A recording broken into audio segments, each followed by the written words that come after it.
Alhamdulillah, Alhamdulillah alladzi hadana li hadza wa ma kunna linahtadiya laula an hadanallah. Asyhadu an la ilaha illallah wahdahu la syarikalah wa asyhadu anna Muhammadan abduhu wa rasuluh alladzi la nabiyya ba'da. Amma ba'd. Assalamualaikum warahmatullahi wabarakatuh. Allahumma shalli ala Muhammad wa ala ali Muhammad kama shallaita ala Ibrahim wa ala ali Ibrahim wa barik ala Muhammad wa ala ali Muhammad kama barakta ala Ibrahim wa ala ali Ibrahim fil alamin innaka Hamidum Majid. Qala ta'ala fil Qur'anil Karim, a'udzu billahi minasyaitonir rajim.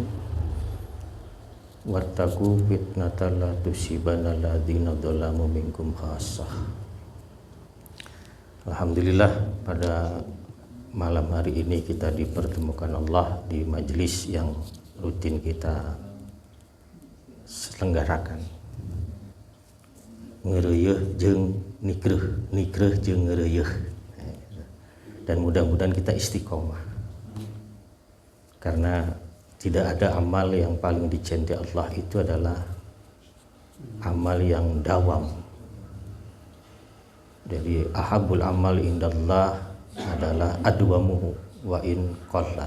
Meskipun sedikit, kalau dia terus-terusan dilakukan, itu Allah lebih suka daripada sakali kebruk loba tapi eureun satahun sakali ya.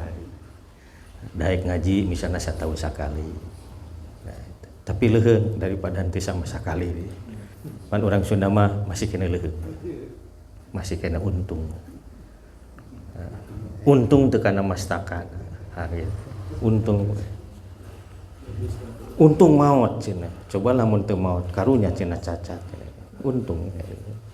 Baik, pada malam hari ini saya ingin menyampaikan sebuah hadis Rasulullah SAW, dan ketika hadis ini disampaikan tentu dalam suasana yang penuh haru ya, dari para sahabat Nabi. Saya sulit untuk bisa membayangkannya karena saya bukan ahlinya membuat drama begitu ya.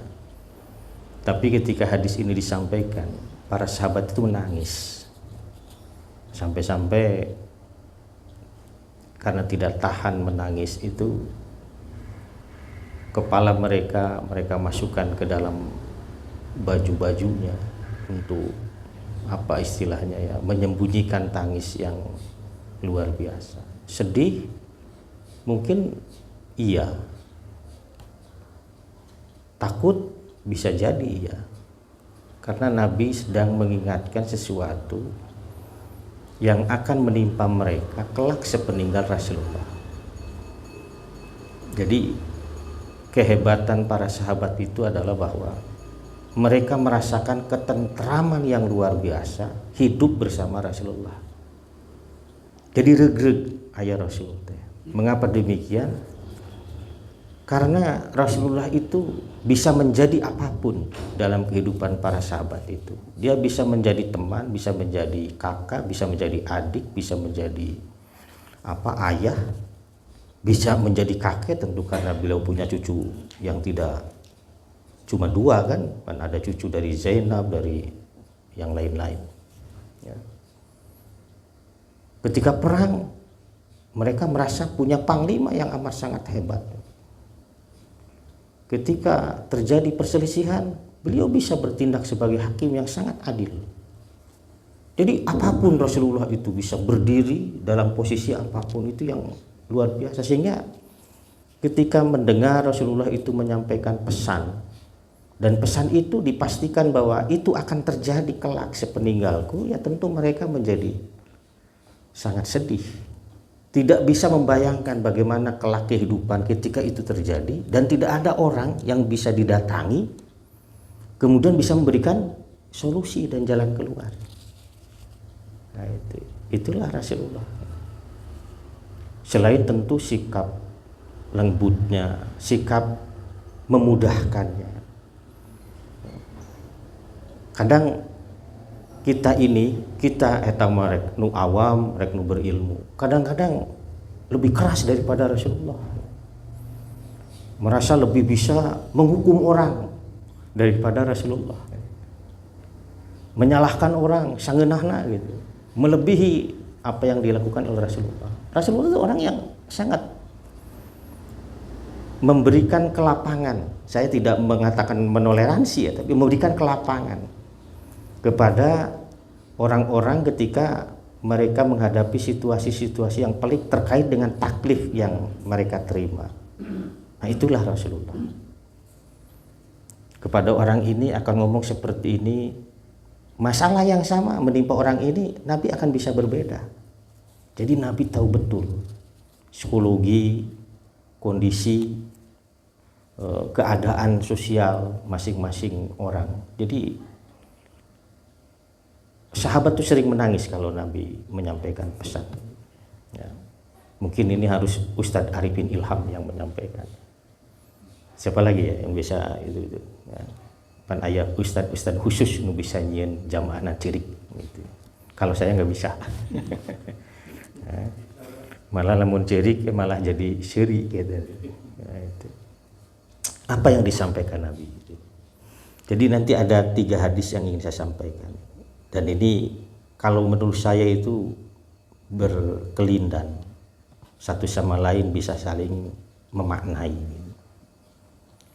Hadis yang pertama itu Nabi pada satu malam pergi ke pinggiran kota Madinah dan beliau naik ke dinding yang menjadi batas kota. Naik ke atas, disebut di sana itu ala atomid min utumil Madinah. Jadi atom itu kalau dalam bahasa fisika atom itu bisa dijadikan bom, unsur yang terkecil dari sebuah entitas. Nah, tapi dalam bahasa Arab itu atom itu adalah benteng atau dinding. Dan Nabi, ini yang harus dicatat oleh kita, seperti sudah menjadi kebiasaan beliau. Kalau malam tuh pergi keluar, naik ke tempat ketinggian, melihat langit. Jarang kan diantara kita. Beda jengkolot baheula. Kalau orang tua dulu itu sering keluar malam. Namun sebetulnya hari keluar gitu teh Pak. Kalau orang teh sok di luar ya. Ngadaweung. Nah, itu ngadaweung, Saya tidak tahu ngadaweung itu apakah cuma melamun atau itu perenungan. Itu saya harus nanya ke orang yang ahli bahasa Sunda itu ngadaweung teh naon sebenarnya itu. Ya. Jadi ini Nabi itu sering gitu, melihat ke atas, melihat sekeliling. Ya. Kemudian apa yang dikatakan oleh beliau itu? Hal tarauna, kamu lihat tidak apa yang terjadi dan apa yang aku lihat? Para sahabat bilang itu Allah alam rasuluh. Cuma Allah yang tahu dan demikian pula Rasul. Apa yang Rasulullah bilang? Saya melihat itu fitnah itu turun ke rumah-rumah kalian itu seperti turunnya hujan. Jadi di sana disebutkan kal kitri itu artinya hujan yang turun dari langit tapi tidak terlalu besar. Itu apa ya? Nyagirimis lah. Jadi tetesan-tetesan hujan katanya. Seperti al-kitru itu kan artinya tetesan-tetesan. Itu satu. Jadi khilala baitikum. Jadi dia turun di sela-sela rumahmu. Masuk ke dalam bilik-bilik rumahmu. Itu satu. Yang kedua, Nabi pernah bilang juga bahwa badiru bil a'mal. Bersegeralah kamu itu melakukan amal-amal. Amal apapun. Tentu amal yang soleh. Amal yang diridhoi Allah. Selain diizinkan juga diridhoi Allah. Badiru bil a'mal. Apa yang dikatakan Nabi? Fitanan kakita'il lailil mudlim. Sebelum datangnya fitnah-fitnah seperti potongan-potongan gelapnya malam, atau potongan-potongan malam yang gelap. Ya, itu Nabi bilang yang kedua seperti itu. Jadi segeralah kalian itu melakukan amal. Badiru itu artinya bersegeralah, berlomba untuk bersegera. Gitu. Jadi berlomba untuk bersegera. Jadi paheula-heula. Ya, badiru bil a'mal. Fitanan kaqita'il lail mudlim. Sebelum datang fitnah-fitnah. Fitanun itu jama dari fitnatun. Kalau fitnatun kan mufrad. Kalau fitanun itu jama. Artinya fitnah itu banyak sekali. Sebelum fitnah-fitnah itu datang dalam rupa seperti potongan-potongan gelapnya malam. Kata Nabi, yusbihu rajulun mu'minan wa yumsi kafirun. Yang fitnah itu bisa merubah keyakinan seseorang dalam waktu yang amat sangat pendek. Bisa jadi di pagi hari dia beriman, sore harinya dia kafir. Wa yumsi mu'minan wa yusbihu kafirun. Sore harinya dia mukmin, subuh harinya bisa jadi dia kafir. Bahkan disebutkan di sana bahwa yabi'u dinahu, ada orang nanti yang menjual agamanya itu bi'aradi dunia, dengan apa? Kesenangan dunia, dengan barang-barang yang bersifat duniawi. Wah, itu yang kedua. Ya. Jadi Nabi memesankan kepada kita bahwa kamu harus berlomba dalam beramal salih, karena nanti fitnah yang akan menimpamu itu luar biasa banyaknya, dan fitnah itu dimetaforkan oleh Nabi seperti potongan malam yang gelap. Nungarana penting poek, ayeuna caang aya lampu. Urang pandiri disebutna ge muslim poek, seperti malam yang gelap. Cing ari poek teh, ketika kita menghadapi gelap, apa yang terjadi pada kita? Kita tidak bisa melihat benda-benda, apakah benda itu mencelakakan kita atau tidak. Kita tidak bisa melihat itu batu yang bisa menyandung kita. Kita tidak bisa melihat parit kecil yang ada di hadapan kita, padahal kita akan melalui jalan itu. Kegelapan juga mendatangkan kebingungan, kan? Nah, tong boroning ayeuna nya kieu pan aya bahasa geuningan. Cing kumaha menurut pendapat ente, ting poek poek. Artinya dia tidak tahu apa yang bisa dikemukakan oleh dia ketika orang itu meminta pendapatnya. Poekeun euy. Terus saya bahasa, mengapa harus mencuri kamu? Aduh, saya gelap mata, gelap mata. Jadi kegelapan itu bisa membuat seseorang itu melakukan apapun. Kurma nu katiluna tentu tidak tahu arah karena gelapan. Wetan kulon temana, kidul jeung kaler temana, itu gelap. Nah, fitnah-fitnah itu ada yang rupanya seperti itu, membingungkan, membuat kita hilang arah, dan tentu membuat kita itu tersandung-sandung, bahkan digebrus karena parit anu tadi disebut. Itu karena gelap. Itu fitnah. Sifat fitnah kata Nabi akan seperti itu. Sehingga bisa merubah seseorang itu, bisa merubah seseorang dari tadinya apa? Mukmin mendadak menjadi kafir. Urang sok aya kieu geuningan. Ini maaf, tapi itu sering terjadi. Baheula mah keur waktu keneh masih jadi kiai di kampung, jadi ustad di lembur, jadi ajengan di desa, solehna teh kacidah, tapi ayeuna saprakna diangkat jadi, misalnya. Nah, jadi ada perubahan orientasi. Bagaimana memandang hidup itu menjadi berubah seiring dengan perubahan tempat tadi. Seiring dengan perubahan status, seiring dengan perubahan keadaan dia. Jadi, dan fitnah itu tidak selalu berbentuk sesuatu yang menyiksa, bahkan fitnah itu bisa berbentuk kebaikan-kebaikan. Kan dalam Quran juga disebutkan bahwa fitnah itu ada yang baik rupanya, Tapi ketika tidak bisa mengendalikan kebaikan itu, maka kebaikan itu kan menjadi fitnah bagi dirinya. Karena makna fitnah itu kan ada beberapa. Lain fitnah Sunda katanya. Kalau fitnah Sunda itu kan menuduh seseorang melakukan tindakan sesuatu atau ngomong sesuatu yang sesungguhnya tidak dia lakukan. Itu fitnah ngaranna. Dalam bahasa Arab itu bukan, itu qadhaf namanya, tuduhan atau buhtan dalam bahasa Arab. Dalam bahasa hadisnya. Ngan ada bahasa Sunda namanya teh fitnah. Mantap disebut lagi fitnah. Lain fitnah tapi fitnah. Nah, itu. Ngecek orang Sunda. Nah, sorry fitnah lah mau nyebut orang Sunda tuh bisa nyebut fitnah. Nah, fitnah yang dimaksud di sini bisa bermakna godaan, tarikan, rayuan, ujian, bahkan bisa juga siksa. Al-ikhtibar itu artinya siksa.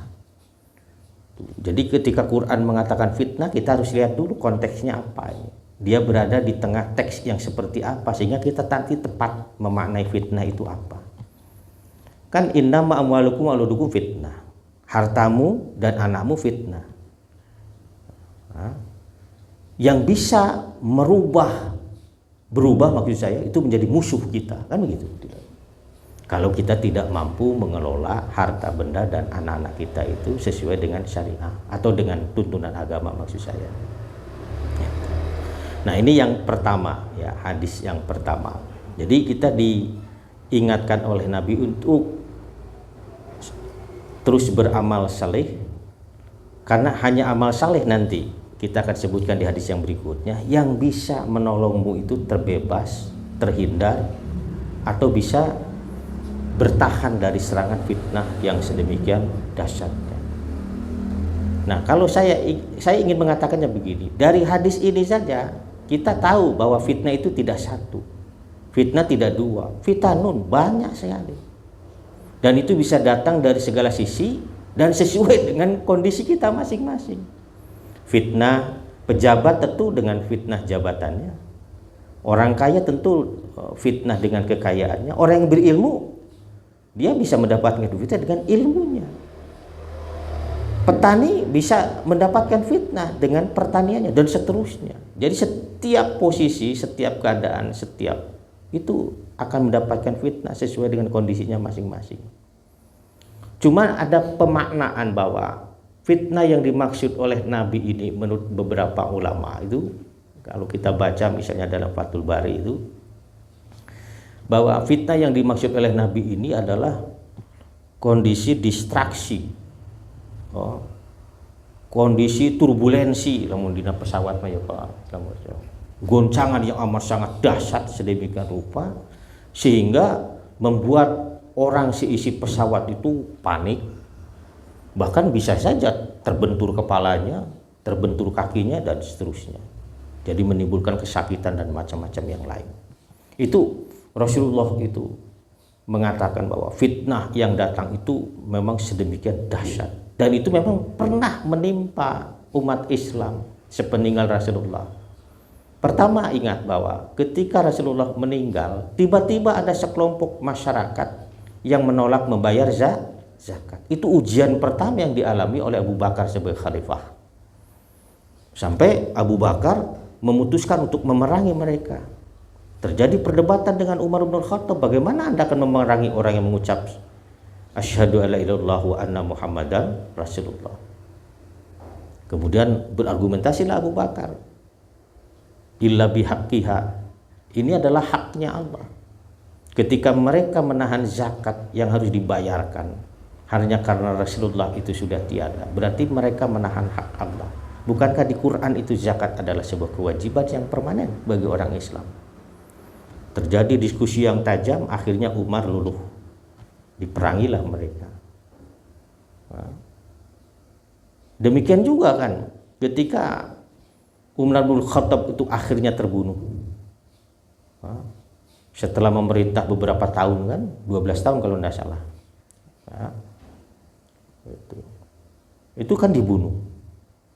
Sampai pernah pada suatu ketika Umar bertanya kepada Hudzaifah, coba sampaikan kepadaku hadis dari Rasulullah terkait dengan fitnah.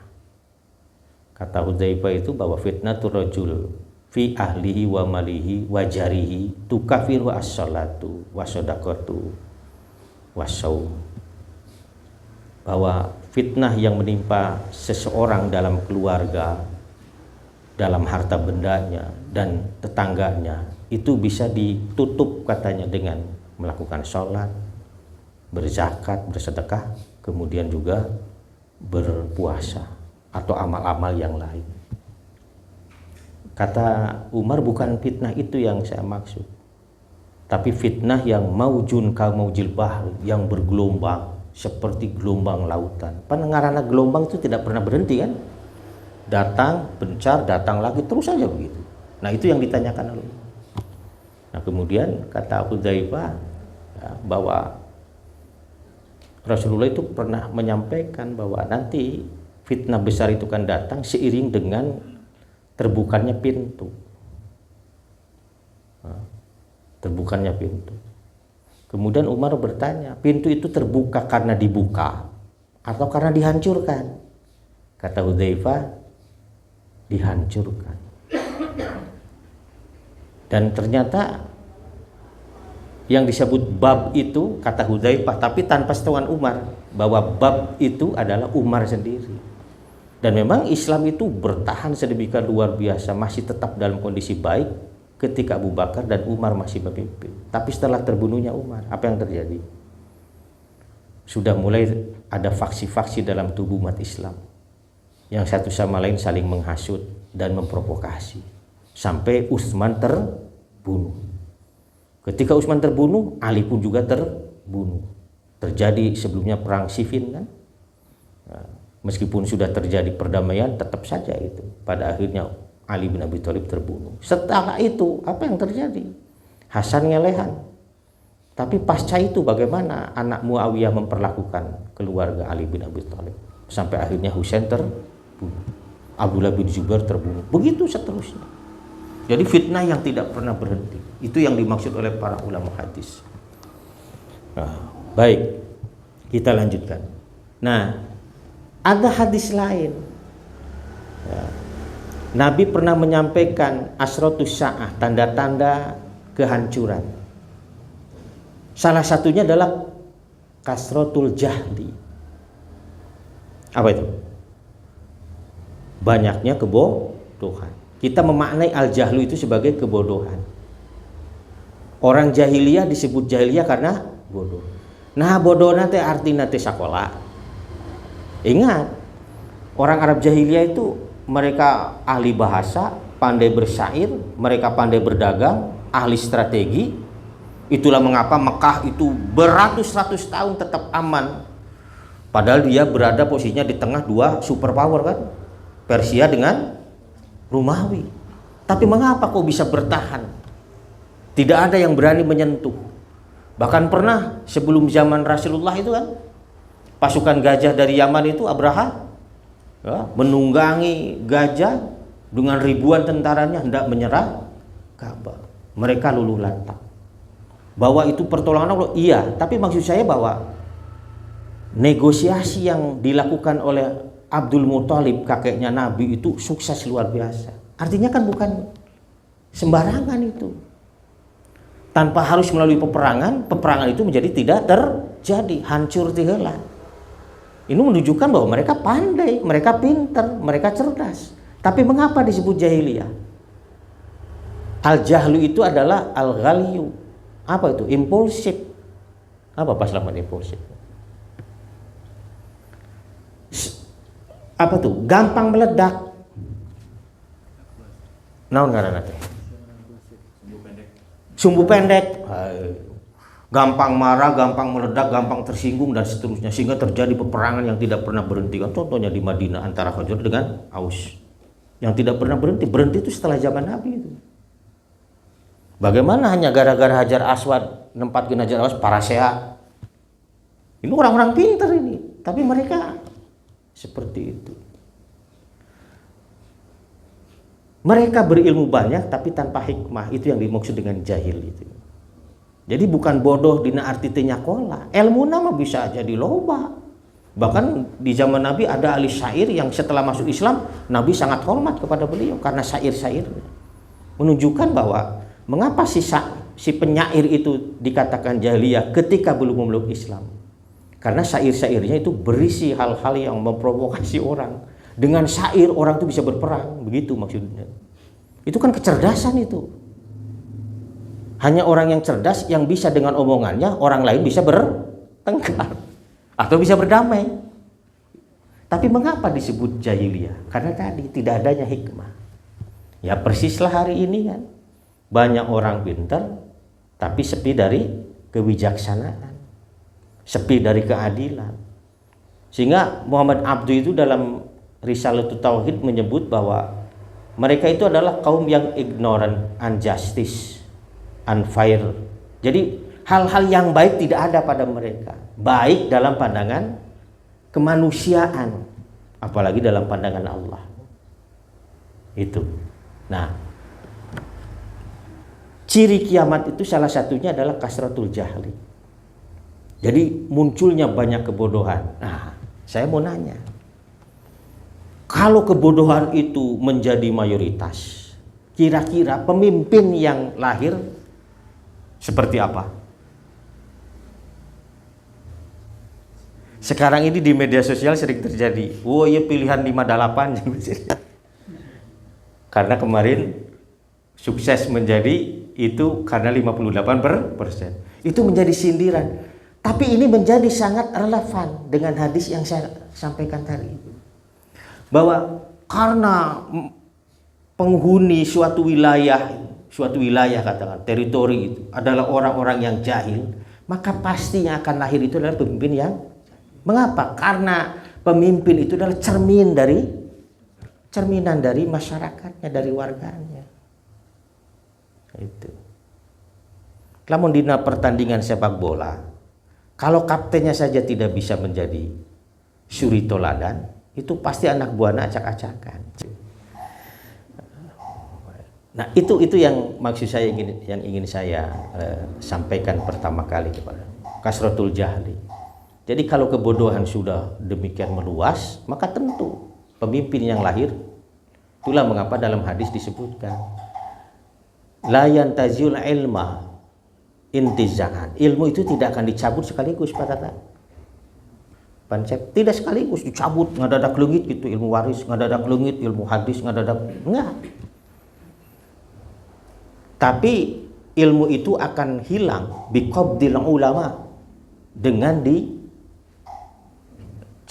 para ulama, dimatikan, diwafatkan. Sebab ilmu itu akan ikut kepada si ulama itu. Tapi kan loba muridna, keheula. Murid itu tidak akan seperti guru. Orang yang menuntut ilmu itu memiliki ragam maksud, ragam tujuan, itu kata Nabi. Ya. Dan kita mendapati bahwa ada penurunan kualitas ilmu. Ilmu naleuwi loba, tapi kualitasnya menurun. Itu yang tadi pagi kita diskusikan bareng sedikit. Setelah jurusan dihilangkan jadi prodi, ilmu itu menjadi lebih sempit, lebih sedikit. Sok ayeuna tanya sarjana ilmu hadis, sarjana ilmu Quran.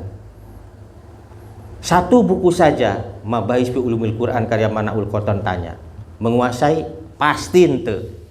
Saya jamin itu. Tanya tentang Al-Qasas, tanya tentang Al-Amsal, tanya tentang An-Nas, tanya tentang Az-Zahir, Ta'wil. Itu saja. Komo lamun nasub kana qiraat. Saya pastikan mereka tidak akan bisa menjawab dengan seperti yang ada dalam buku yang dibaca. Satu buku saja ini, jangan yang lain-lain. At-Tibyan misalnya Asyubuni, jangan dulu. Komo Manailul Irfan karya Jamakhsyari. Ilmu hadisnya gitu. Tanya ulah nu bahasa Arab lah. Tanya saja itu buku ilmu hadis, Ikhtisar ilmu hadis karya saya jadi Fatur Rahman, Ustadz Fatur Rahman. Segini. Tanya saja isinya. Pasti mereka tidak tahu. Namun ditanya teh pan apologina teh, ya Pak kan kalau di kelas cuma berapa jam. Kadang-kadang saya suka kesel kalau di kelas itu dulu. Kelas ini sepi deh, jempling. Disuruh nanya apa saja, diem. Saya sampai marah kadang-kadang. Kalian ini di rumah apa saja? Makalah saya tahu kamu ambil dari Google. Ditanya belebab, guys pokoknya. Sampai saya sering meminjamkan buku, nganti balik deh.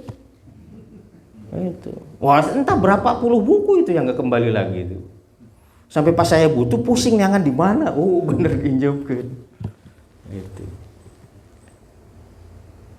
Jadi biqabdil ulama ilmu itu akan tercerabut. Nah, kalau sudah tercerabut, yang muncul adalah ru'usan juhalan, pemimpin-pemimpin, tokoh-tokoh yang jahil tadi. Jahil bukan berarti tidak pintar ya. Tidak memiliki akses keilmuan. Mereka, apalagi hari ini Pak, akses keilmuan sangat terbuka. Tapi hikmah kewijaksanaan itu yang tidak ada.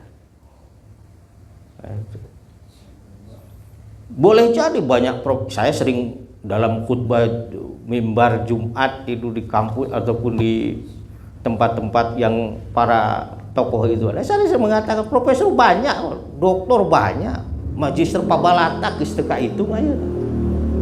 Tapi mengapa pemahaman agama orang Islam kok seperti ini? Nyapan ayeuna mah gampang dihasut ya enggak? Ini kelompok-kelompok masyarakat itu karena saking kasengsemna ka Ustad A, Ustad B, tokoh A, tokoh B, disinggung saja sedikit tokohnya, kan meradangnya luar biasa, marah. Jeung tokoh nate lain coba nenangkeun, malah memprovokasi orang untuk melakukan perlawanan. Saya kadang-kadang baca, seri getir, senyum getir. Kok bisa seperti ini? Padahal dulu para ulama kita sudah mewariskan kebijaksanaan bagaimana menghadapi ikhtilaf. Tapi hari ini tidak. Ketika Adi Hidayat menyebut musik itu mubah, nyebut kelompok rame sampai mentahdir sedemikian rupa. Sampai seperti itu. Jadi ini untuk menunjukkan ru'usan jual.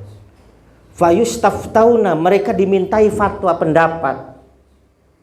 Fayubtuna bighairi ilmu, mereka pasti akan menyampaikan fatwa tanpa ilmu. Ilmu yang seperti apa yang dimaksud? Mereka menggunakan argumentasi, iya, tapi sakarapna, asal copot, beristidlal dengan tidak mendasarkan cara beristidlal para ulama kita yang dulu. Merasa diri tak dipinter kan udah. Jadi abaikan tuh pandangan-pandangan ulama. Padahal yang tertib itu kita gali semua pandangan ulama yang dulu itu bagaimana. Nah hari ini seperti apa? Tapi yang terjadi tidak demikian. Itu yang dikatakan fayustaftauna, mereka dimintai fatwa, fayubtuna bighairi ilmin. Apa yang dikatakan Nabi? Dolu, mereka sesat. Wa adolu, dan tentu menyesatkan. Itu yang terjadi hari ini Pak Aceh. Banyak tokoh apapun itu dalam bidang politik, dalam bidang pemerintahan, termasuk dalam bidang keagamaan. Mereka banyak ngomong, tetapi omongan itu tidak berdasarkan pada ilmu ya. Itulah mengapa sakat capuk. Dalam maaf ini, nggak apa-apa ini di YouTube dah itu mah fakta. Bagaimana misalnya di tingkat kabinet, menteri iya ngomong iya, menteri iya ngomong iya kumain. Padahal sarua anak presiden, presidennya menghiji kan anak buah presiden, tapi bisa ngomong beda dalam satu kebijakan. Kok bisa seperti itu? Nah itu yang. Jadi ini hadis yang keduanya tentang kasratul jahil. Jadi kalau banyak sekali kebodohan, pasti yang lahir adalah pembodoh. Mantap tong aneh lamun aya seueur yang ditokohkan sebagai tokoh agama, tapi sebenarnya dia tidak paham tentang agama.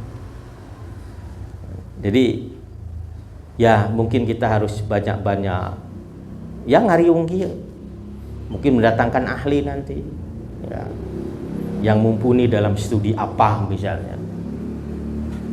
Tuh, saya dengar Pak Kis ingin memperdalam fikih. Nah, itu harus benar itu nanti. Kepada siapa harus berguru supaya mendapatkan pemahaman yang benar. Dan tentu basis bahasa Arabnya harus sangat kuat. Nah, hadis yang terakhir ini yang di sini yang ditulis di sini. Ya. Bagaimana kita menghadapi fitnah-fitnah itu, tarikan-tarikan itu, pandangan-pandangan bodoh itu, atau sesuatu yang membingungkan itu? Kan itu bisa fitnah dalam agama, fitnah dalam politik, pemerintahan, fitnah dalam kehidupan masyarakat dan macam-macam maksudnya. Ya. Huru hara. Ya. Ini kata Nabi ini. Ini ada dua sumber ya. Pertama dari Abu Hurairah, yang kedua dari Abu Bakrah. Nah, ini. Abu Bakrah ini sahabat Nabi yang beliau hadisnya sangat terkenal satu tuh. Apabila kepemimpinan suatu kaum diserahkan kepada seorang perempuan, maka pastilah binasa. Atau di sana disebutkan lam yuflihu, mereka tidak akan mendapatkan keuntungan. Jadi itu hadis Abu Bakrah yang sangat terkenal. Itu disampaikan oleh beliau ulang itu ketika Siti Aisyah memimpin Jamal yang mencoba berhadapan dengan Ali bin Abi Thalib. Kan ingat bahwa setelah terbunuhnya Utsman itu kan ada faksi-faksi kan, ada faksi Muawiyah, ada faksi Ali, ada faksi siapa ini? Siti Aisyah. Sebenarnya Siti Aisyah enggan, cuma dia terus bahasa orang mah didorong, di komporan lah gitu. Sampai akhirnya dia menunggang unta itu pergi untuk menemui Ali bin Abi Thalib untuk mendesak agar Ali menyelesaikan proses hukumnya yang membunuh Utsman itu.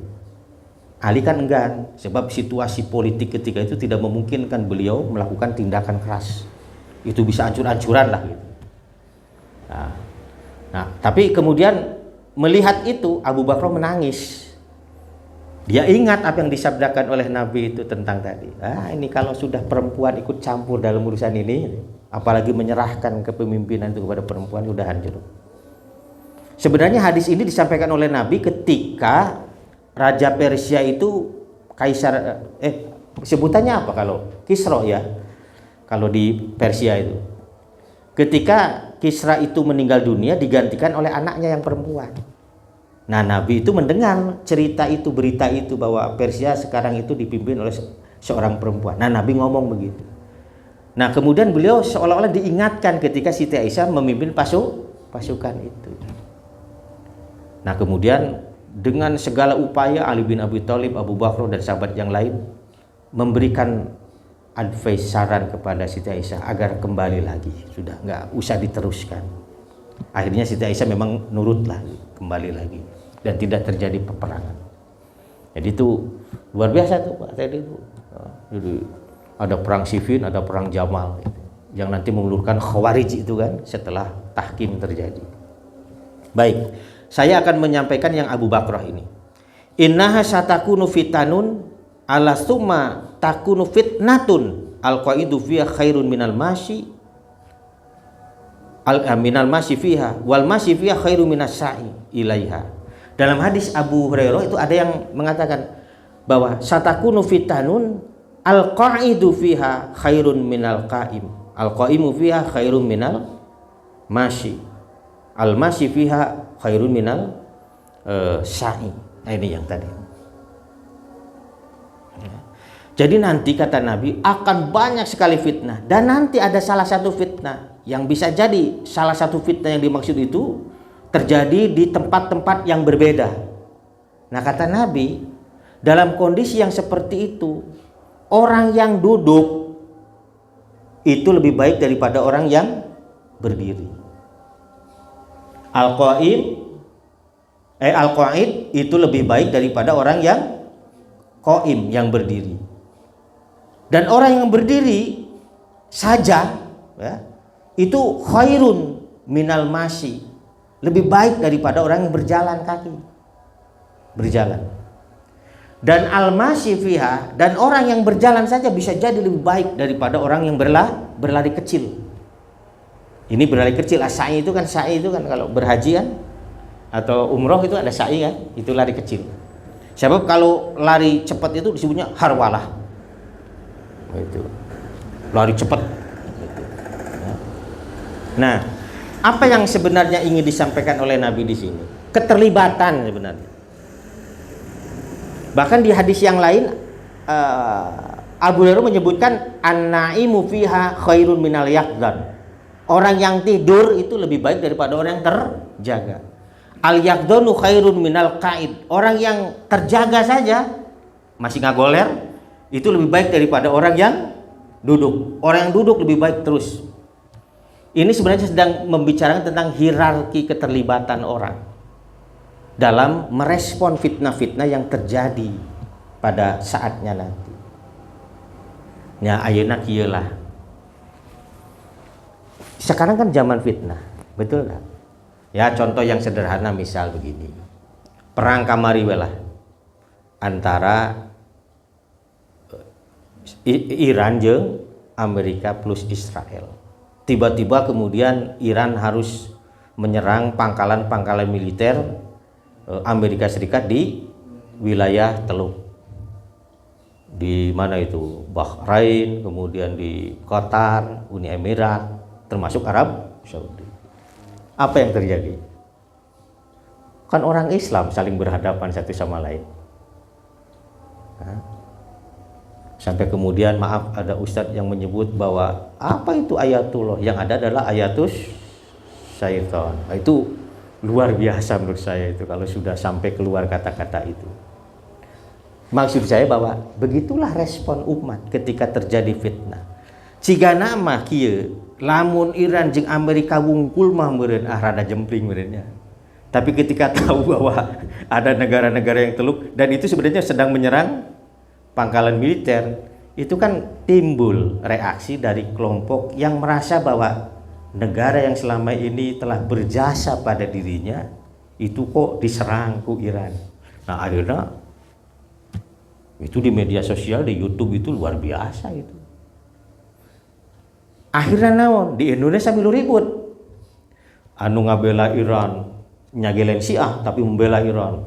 Serbikan luar biasanya berhadapan dengan kelompok saudara-saudara kita yang dari Salafi, Wahabi.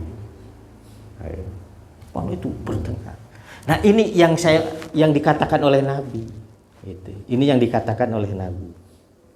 Itulah mengapa Nabi kemudian mengatakan begini, bahwa di zaman fitnah itu kamu diem, tidak merespon apapun, atau bahkan ketika kamu dimintai pendapat saja tentang fitnah itu, ketika kamu merasa bahwa itu tidak jelas, sahanu salah, salahnu benar, mendingan cicing. Nanti ada sambungannya di belakang. Jadi bukan berarti bahwa kalau terjadi huru hara kemudian kita diam, tidak, maksudnya tidak demikian. Cuma dilihat dulu persoalannya seperti apa. Kalau misalnya jelas, silahkan kamu menunjukkan sikap. Tapi lamun masih kena abu-abu, poek, bahkan orang lagi ngerti, daripada ngomong mendingan cicing. Itu yang dimaksud. Jadi yang dimaksud bahwa an-naim itu kan untuk menunjukkan teu paduli, dah sare lah, gitu kan. Embung nyaho lah yang merek sare lah bahasa netik itu. Atau rewas terjaga karena berita ya cuma astagfirullahaladzim sudah. Itu Nabi sebenarnya sedang menjelaskan itu, sedang menjelaskan bagaimana sebaiknya kita merespon fitnah-fitnah yang terjadi di sekitar kita. Itu hadis ini. Nah, itulah mengapa Nabi kemudian mengatakan begini, ya. Mana? Man tasyarrafa laha tashtaribhu. Siapa yang tasyaruf itu dari kata syarpun itu menonjolkan diri, maksudnya teh nembongkeun keterlibatan baik dengan ucapan ataupun dengan sikap, ya, atau bahkan dengan tindakan. Man tasyarrafa laha, siapa yang muncul merasa mampu, merasa bisa dirinya itu menghadapi fitnah itu, kemudian dia merespon sedemikian rupa, tastarik mana? Si salah. Mana? Tastarikku, maka dia pasti katanya si fitnah itu akan menenggelamkan dia. Jadi fitnah itu justru tidak akan melandai bahkan berhenti, tapi justru fitnah yang akan menggerus dia. Jadi malikan. Jadi orang ini istarofa itu kan asal artinya merasa diri. Seperti gini. Iyyaka na'budu wa iyyaka nasta'in, wajahnya istaf'ala. Itu untuk menunjukkan bahwa dia itu meminta pertolongan. Di sini berarti meminta peran. Kasih dong saya peran. Libatkan saya karena saya merasa mampu. Nah, orang yang seperti ini kata Nabi, dia pasti yang akan digilas oleh fitnah itu. Jadi maksudnya teh ulah sok bisa, sok tahu, sok bisa menyelesaikan masalah. Enggak begitu. Ukur apa itu? Kemampuan diri dengan fitnah yang terjadi di luar sana. Kira-kira ini wilayah saya bukan, ini teritori saya bukan. Kewenangan saya bukan. Kalau misalnya bukan, diem. Itu yang tadi al-qaidu fiha khairu minal masyi. Al-masyi fiha khairu minal. Jadi diuk lebih alus tibatan lempang lebih alus tibatan lumpat. Jangan menonjolkan diri atau bahkan ingin mendapatkan ruang agar dia bisa berperan menyelesaikan fitnah. Nah, sebab nanti kamu yang akan tergerus. Itu Nabi. Mantap lamun orang ditanya sesuatu, kalau misalnya ini poiken ya, yang paling mudah-mudahan lah yang terbaik, atau misalnya mudah-mudahan semua pihak disadarkan saja. Itu yang menyejukkan, yang menenangkan. Itu. Tapi kalau misalnya persoalan itu jelas, iya nusalahna itu nu benerna berdasarkan kesaksian banyak orang dan itu bisa dibuktikan, ya tentu kita harus menunjukkan sikap. Lain kalah kacicing, menunjukkan sikap. Nah, oleh karenanya di sini di sambungan ayat hadis berikutnya begini. Lamun geus kitu, ya, kalau fitnah itu sudah sedemikian hebat ya terjadi, kata Nabi ini, ya. Mana. Ala faida nazalat awwaq. Ini mungkin harus dimajulkan ya. Ala faida nazalat betul. Aw waqa'at famangkana lau ibilun falyulhiq bi ibilihi. Apabila itu nanti sudah terjadi, pas selamat katanya. Jadi fitnah itu terjadi, fitnah yang saya sebutkan tadi ya, gejolak politik, gejolak di pemerintahan, gejolak di masyarakat dan macam-macam yang lain yang menimbulkan huru-hara, distraksi dan macam-macam yang lain ya. Apabila itu terjadi kan ya. Famangkana lau ibilun, siapa yang saja yang memiliki unta ya, falyuhid bi ibilihi, maka temuilah untanya. Maksudnya mendingan ngangon onta weh. Itu maksudnya. Jadi kalau itu terjadi dan kita punya unta, mendingan ngangon onta daripada mana terlibat dina huru-hara tadi ya. Yang kedua, wa mangkanat lahu gonamun, siapa yang punya kambing ya, falyuhlik bi gonamihi, mendingan urus kambing nawe. Jadi ulah pipilueun maksudnya. Wa mangkanat lahu ardun, nah siapa yang punya tanah mendingan berkebun katanya. Wal yuhik bi ardi, mendingan ngebon aja nyawah. Seperti siapa kalau di kita itu dulu, Pak Susno itu setelah beres keluar, setelah beliau mendapatkan buhtan kan luar biasa, fitnah luar biasa. Beliau kan pergi ke Lampung ya, ke Palembang. Kemudian bertanya, pagar alam itu mana Pak? Palembang betul ya? Itu Sumsel. Nah, beliau kan bertani, berkebun itu di sana. Nah, itu. Nepi ka ayeuna itu. Nah, value bi arti. Jadi maksudnya teh kieu, mendingan urus ku maneh, naon nu bisa diurus ku maneh bari jeung eta nguntungkeun ke diri maneh seorang jeung keluarga. Mendingan kitu daripada muncul ke permukaan terlibat dalam gejolak yang timbul. Kamu yang akan tergilas. Boro-boro dapat sesuatu yang jelas dia akan mendapatkan kerugian yang luar biasa. Nah, itu nasihat Nabi itu seperti itu. Ya. Nah kemudian sahabat ngomong begini, ara'aita man lam yakun lahu ibilun wala gunamun wala ardun. Nah sekarang bagaimana bagi yang tidak punya unta, tidak punya domba, tidak punya sawah, atau teboga pabrik, teboga naon lah disebutkan, tidak punya usaha apapun yang bisa diurusnya, apa yang dilakukan wahai Rasul?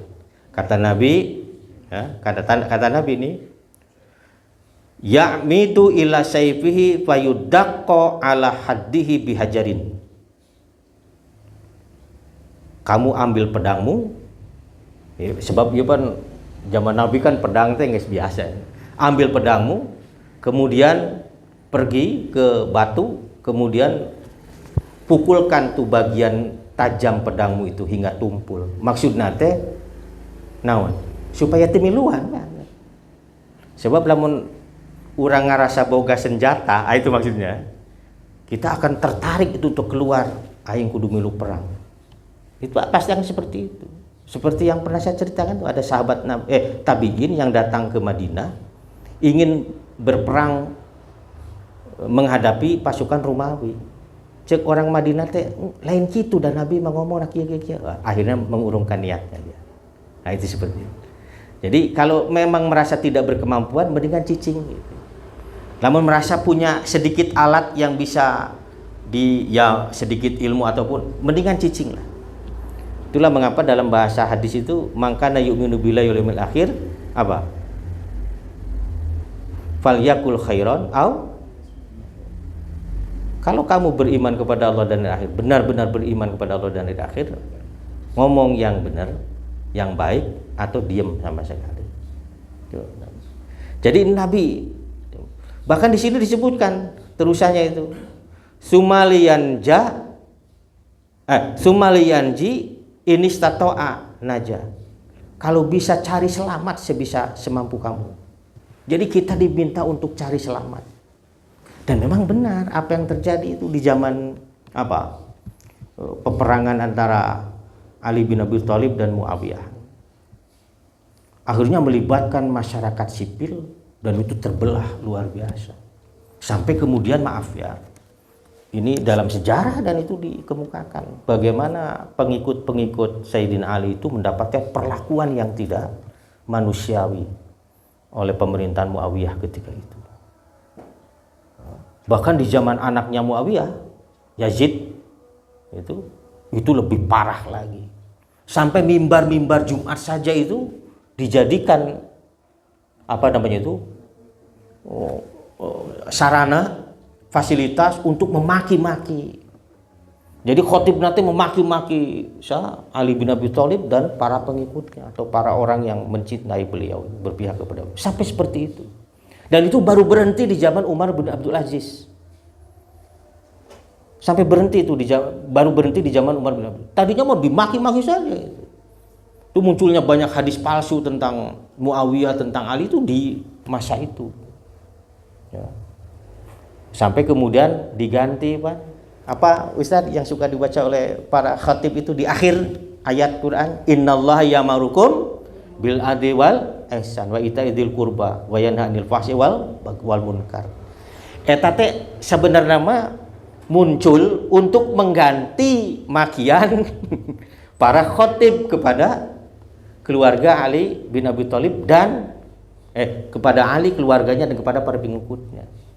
Kata Umar bin Abdul Aziz, daripada kamu maki-maki itu di mimbar, bacakan saja ayat ini. Innallaha ya'murukum. Allah itu memerintahkan kamu bil adli, berlaku adil. Nah, itu coba. Itu. Sejarahnya gitu Ustaz Bukhlis tuh, mengapa ayat itu dibacakan di mimbar Jumat itu. Sejarahnya itu karena mimbar Jumat ketika zaman zaman Yazid itu digunakan oleh para khotib Jumat untuk memaki-maki Ali bin Abi Thalib dan para pengikutnya. Daripada memaki-maki, ingat Allah itu memerintahkan kalian orang mukmin semuanya, tak peduli dia Syiah Muawiyah, Syiah Ali, semuanya berlaku adil. Itu mereka kerabat sorangan, mereka batu, mereka mana, berlaku adil. Itu Pak Edi itu sejarahnya. Jadi kita juga harus tahu sejarah itu mengapa ayat itu dibacakan ya. Ngan di urang mah kadang-kadang khotibna geus nyarekan maca ayat ieu. Oh, khotibna nyarekan gitu. Kasaha we nu ngarasa perlu dicarekan gitu. Terus memang mimbar Jumat itu adalah pertama waktu dan juga keadaan yang paling efektif melakukan semacam propaganda ataupun provokasi di beberapa tempat. Saya masih ingat tahun 97 itu, ketika USU Mega Bintang, masih ingat ya 97 itu pemilu terakhir di Orde Baru itu. Jika bener we maklum keur ngorakene murunya. Nya maksudna teh keur macan kawin gitu. Wah, masih can anu di pikiran 87 mah harita di mimbar Jumat. Kopiah teh geus make ikat hejo. Karena kita kan berhadapan dengan pemerintahan, ikut hejo. Wow, galak. Jamaah nu siap ikut kampanye. Pokoknya sih gak kumaha harita teh. Dan memang itu saya masih ingat betul tuh di jembatan layang Cimindi disemprot ku water cannon itu. Wah, budak. Hayang ke kota, hayang ke mana Pak Anang tuh ke Gasibu. Dikurilingkeun ku polisi teh. Nepi ka teu nepina eta. Nepikeun kaburi teu nepi balik deui gitu. Dan memang ketika itu ya itu luar biasa memang. Ya itu kalau diceritakan. Saya juga mikirnya sekarang baheula kikituan naon ya eta. Sebab akhirnya orang-orang yang kita dukung, orang-orang yang kita jadikan pika sebeleut. Ya kalau politisi yang kita dukung itu duduk di DPR, nah karena dia patutnya. Matak sejak tahun 99 masih terlibat. Tahun 2000 saya memutuskan mundur dari dunia hirup-pikuk politik. Setelah di partai sorangan kira ribut kieu kumaha mimpin negara. Tak gitu Pak Udan. Jadi saya itu pernah terlibat dalam politik praktis. Jadi pengurus malah itu. Ngan kitu teh sapada di Bandungan nih para saya rebutan jabatan. Nepikeun ka aya kudeta di tubuh partai, beuring partai Islam. Saling faksi ini bertengkar dengan faksi yang itu. Saya berpikir aing mah asa bener da ikhlas karena Allah meungpeung reformasi, meungpeung dibuka peluang partai Islam muncul melaan nyilek. Bahkan ketika 99 pas istri saya itu mau melahirkan itu, saya tinggal itu, pergi malam pulang pagi itu sanes bohong Ustaz Mulis tuh. Sampai sebegitunya saking merasa bahwa ini tanggung jawab ideologi ini, warisan Masyumi ini, kan begitu kan dulu itu. Ari nu dibarelaan api kasebeuleun. Itu para saya. Nah itulah kemudian tahun 2000 saya mundur. Teu miluan deui. Matak ayeuna loba nu nawaran ge teu kabita. Apal pan saya mundur, ini ngajakan ya nepi ka partai-partai nu biasa, maaf saya sebutkan saja seperti Golkar apa ngajakan tetep ana gitu. Nganu punten nu hiji mah teu wani ngajakan gitu. Nu hiji mah memang teu wani. Tapi yang lainnya itu ngajakan. Saya katakan tidak. Mendingan jadi guru ngaji deui lah gitu. Karena saya berangkat dari guru ngaji gitu. Jadi balik di ka umat tuh guys. Tah itu sejarahnya Pak. Jadi kalau saya membacakan hadis ini karena saya pernah mengalami dalam arti ikut terlibat dalam eskalasi perpolitikan di Indonesia sampai ke tesarena gitu. Siganu nya mikiran negara gitu. Siganu nyawa saya sebut mah begitu. Siganu nya mikiran negara. Tapi kemudian saya tersadarkan, ya mikiran nu gede. Barijing jelema-jelema nu aya di internal satu kelompok pun paling bertengkar berebut. Benar itu. Saya sampai menasihati 2 orang. Saya tidak akan sebut. Tokoh nasional. Jadi menteri ya lagi. Sekarang jadi menteri. Nah, sampai. Dan itu langsung. Saya masih ingat di Jalan Kungkur Pak Hadi. Saya masuk ke ruangan, saya ngomong. Gitu. Nah, seperti itu. Setelah itu ya itu tadi saya mundur lah udah. Di bibita posisi kalau mau di dia mah bakal kieu, pokoknya mah gampang. Ustad kan loba balat cenah bahasa ngabibita. Setan kan biasanya. Nah itu Pak Slamet ya. Jadi saya berpesan tuh dengan hadis Nabi kepada kita semua. Jadi intinya begini, bahwa situasi mendekati kiamat, Nabi bilang, satakun, segera akan muncul beragam macam fitnah. Fitnah yang disifati oleh Nabi seperti kaqita'il lailil mudlim, seperti potongan-potongan malam yang gelap, untuk menunjukkan bahwa fitnah itu memang membuat kita bingung, membuat kita tersesatkan, ya, menjadi tidak jernih melihat persoalan, ya ngaranna ge poek pan urang teu bisa ningali curug-curug acan.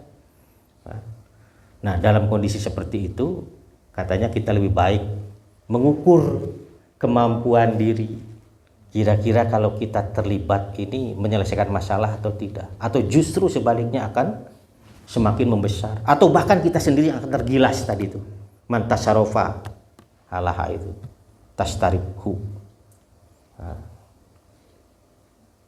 Terakhir saya ingin sampaikan pesan dari Nabi kepada Abu Darda. Ya terkait dengan ini, nanti kata Nabi akan timbul gejolak di tengah umatku. Kalau itu terjadi, kamu diam di rumah. Ini nasihat Nabi itu. Kamu diam di rumah, jangan keluar rumah. Bahkan sampai mati pun menjemputmu, kamu tetap harus di rumah. Mengapa? Nasihat ini tidak disampaikan misalnya ke Umar, ke Abu Bakar, kepada karena Abu Darda itu adalah orang yang zuhud, ahli ibadah.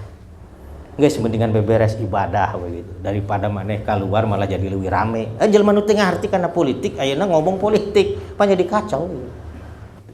Nah, itulah mengapa saya tetap tidak akan pernah bosan dan tidak akan pernah merasa bersalah mengapresiasi apa yang dilakukan Pak Harto dulu.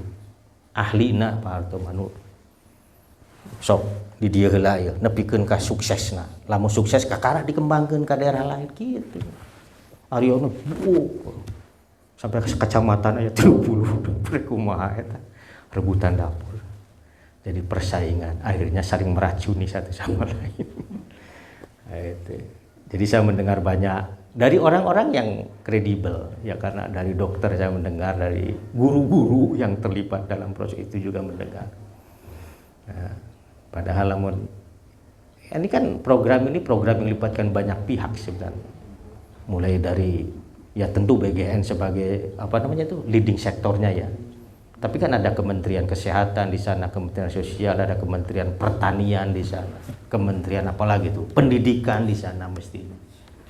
Oke, turun hierarkina provinsi, kabupaten, kota, camat kudu apal, kepala desa, mestinya kan begitu. Ada kalau dalam pelatihan kata anak saya itu ada Pak. Jadi mereka dilatih untuk berkomunikasi dengan berbagai macam pihak. Tapi dalam pelaksanaan itu sulit. Sehingga saling melempar tanggung jawab kan akhirnya ya itu. Di zaman Pak Harto mau lain begitu. Lamun anu wani ngalempar tanggung jawab ditakol langsung. Sia saya ditugasi tuh balik. Langsung dicopot, dipecat kan gitu. Nah itu lepas dari kekurangan-kekurangan beliau, tapi banyak yang positif. Itu. Silahkan. Jadi hadis ini sekali lagi nasihat Nabi terkait dengan bagaimana cara kita mensikapi apa tadi? Kegaduhan di lingkungan kita. Ya termasuk dalam skop yang kecil ya di lingkungan ye urang ye gitu. Gitu. Mendingan ngopi ya gitu. Mendingan ngopi, ngobrol naon we lah. Kudu sampe apa naon. Ya termasuk dalam skop kita maksud saya. Jadi jangan berpikir tentang sesuatu yang selalu luas. Nah, dalam skop kecil dalam kehidupan bermasyarakat kita. Atau dalam skop yang lebih kecil deh, masjid gitu kan. Oh, lamun aya kieu ieu ya. Kita harus menjadi pihak yang wijaksana itu intinya. Kapan kita diam, kapan kita harus bicara, kapan kita boleh bicara.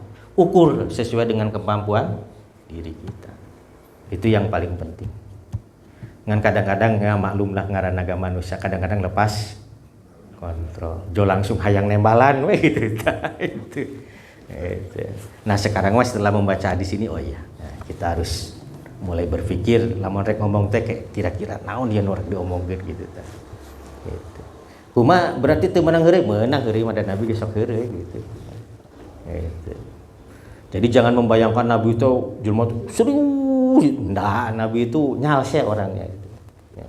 Itu yang saya secara kritik kalau ada orang yang bilang Nabi itu kyuki. Nah, Nabi itu orang yang paling nyalse. Cuma kalau beliau sudah marah amal katulungan gitu. Bisa dibadan ku Nabi 2 bulan tah aya sahabat Nabi. Itu. Baik, siapa ada yang mau ditanyakan? Boleh, silakan.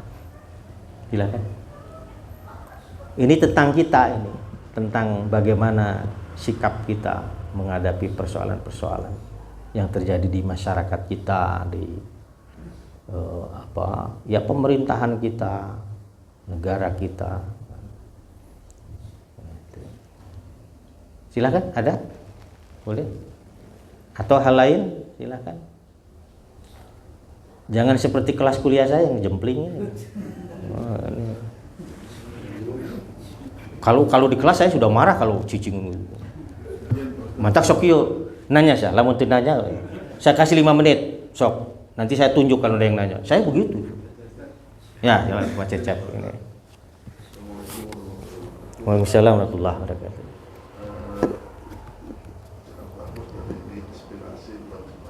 Ya. Kenapa Ustaz bahwa kenapa kita kurang mengungkapkan dalam pola kita menuliskan pemahaman kepada umat lebih berkesan doktrin, tapi biasanya kalau saya kalau saya tidak memberikan, kalau saya bilang aja, tapi saya menggali daripada lebih sehingga itu muncul masalah materi Iya. Sehingga kalau saya hanya cukup 1 lembaran ini masalah. Jadi saya diam aja, sok silakan deh semua. Nah, mungkin dari pengalaman ini kenapa orang banyak diam, karena sudah terdoktrin oleh yang sudah ada. Padahal tugas kita, saya diajarin kita harus bisa menggali masalah yang ada dengan cara ketika datang Assalamualaikum, silakan Anda bertanya. Jadi jangan memberikan mungkin itu untuk membangun keberanian masyarakat untuk bicara. Itu aja. Iya, terima kasih. Dan kadang-kadang kakeknya kan payun mah sok tuliskeun we pertanyaan pas datang ya. Atau saya pertanyaan kacan Pak Ustaz. Jadi kadang-kadang Ustaz ini ya.